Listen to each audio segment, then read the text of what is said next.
Chapitre 3.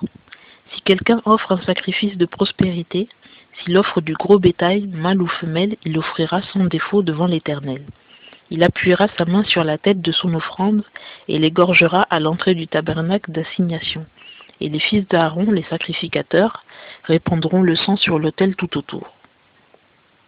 Il offrira du sacrifice de prospérité en sacrifice fait par le feu à l'Éternel, la graisse qui couvre les entrailles, et toute la graisse qui est sur les entrailles, et les 2 rognons, et la graisse qui est dessus, ce qui est sur les lombes, et la membrane qui recouvre le foie.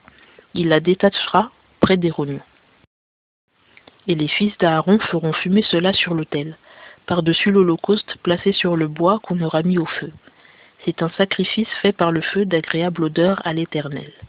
Si son offrande pour le sacrifice de prospérité à l'Éternel est du menu bétail, mâle ou femelle, il l'offrira sans défaut.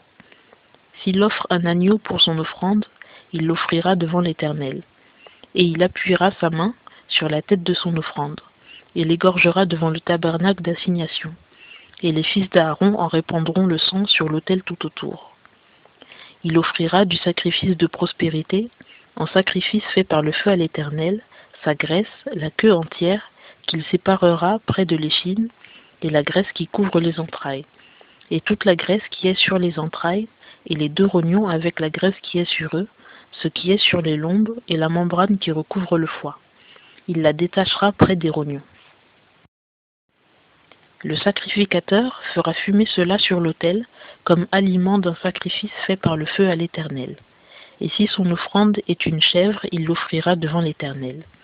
Il appuiera la main sur sa tête, et l'égorgera devant le tabernacle d'assignation, et les fils d'Aaron en répandront le sang sur l'autel tout autour. Et il en offrira son offrande, en sacrifice fait par le feu à l'Éternel. La graisse qui couvre les entrailles, et toute la graisse qui est sur les entrailles, et les 2 rognons avec la graisse qui est sur eux, ce qui est sur les lombes, et la membrane qui recouvre le foie. Il la détachera près des rognons. Le sacrificateur les fera fumer sur l'autel, comme aliment d'un sacrifice fait par le feu, d'agréable odeur. Toute graisse appartient à l'Éternel. C'est une ordonnance perpétuelle pour vos descendants, dans tous les lieux de votre habitation. Vous ne mangerez ni graisse ni sang.